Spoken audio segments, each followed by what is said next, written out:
Once upon a time, there were 4 little rabbits, and their names were Flopsy, Mopsy, Cottontail, and Peter. They lived with their mother in a sandbank underneath the root of a very big fir tree. "Now, my dears," said old Mrs. Rabbit one morning, "you may go into the fields or down the lane, but don't go into Mr. McGregor's garden. Your father had an accident there. He was put in a pie by Mrs. McGregor. Now run along and don't get into mischief. I am going out." Then old Mrs. Rabbit took a basket and her umbrella and went through the wood to the baker's. She bought a loaf of brown bread and 5 currant buns. Flopsy, Mopsy, and Cottontail, who were good little bunnies, went down the lane to gather blackberries. But Peter, who was very naughty, ran straight away to Mr. McGregor's garden and squeezed under the gate. First, he ate some lettuces and some French beans, and then he ate some radishes. And then, feeling rather sick, he went to look for some parsley. But round the end of a cucumber frame, whom should he meet but Mr. McGregor? Mr. McGregor was on his hands and knees planting out young cabbages, but he jumped up and ran after Peter, waving a rake and calling out, "Stop, thief!"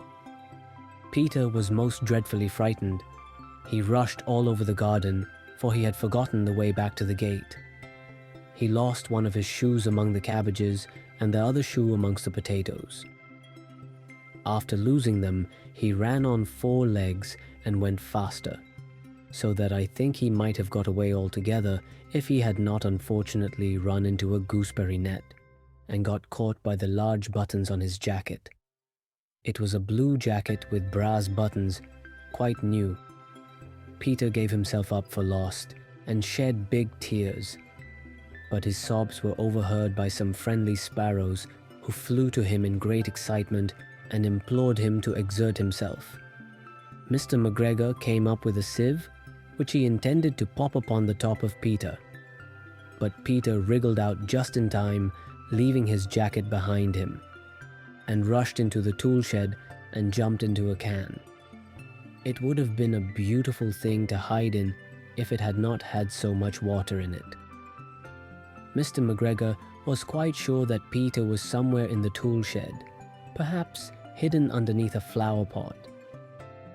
He began to turn them over carefully, looking under each. Presently, Peter sneezed. "Kertisku." Mr. McGregor was after him in no time, and tried to put his foot upon Peter, who jumped out of a window, upsetting 3 plants. The window was too small for Mr. McGregor, and he was tired of running after Peter. He went back to his work. Peter sat down to rest. He was out of breath and trembling with fright, and he had not the least idea which way to go. Also, he was very damp with sitting in that can. After a time, he began to wander about, going lippity, not very fast, and looking all round. He found a door in a wall, but it was locked, and there was no room for a fat little rabbit to squeeze underneath. An old mouse was running in and out over the stone doorstep, carrying peas and beans to her family in the wood. Peter asked her the way to the gate, but she had such a large pea in her mouth that she could not answer. She only shook her head at him. Peter began to cry. Then he tried to find his way straight across the garden, but he became more and more puzzled. Presently, he came to a pond where Mr. McGregor filled his water cans. A white cat was staring at some goldfish. She sat very, very still, but now and then the tip of her tail twitched as if it were alive.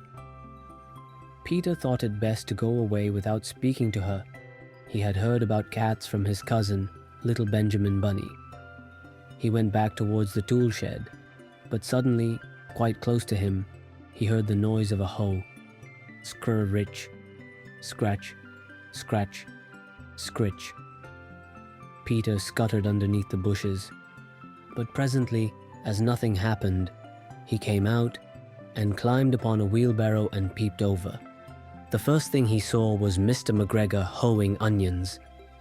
His back was turned towards Peter, and beyond him was the gate. Peter got down very quietly off the wheelbarrow and started running as fast as he could go along a straight walk behind some black currant bushes. Mr. McGregor caught sight of him at the corner, but Peter did not care.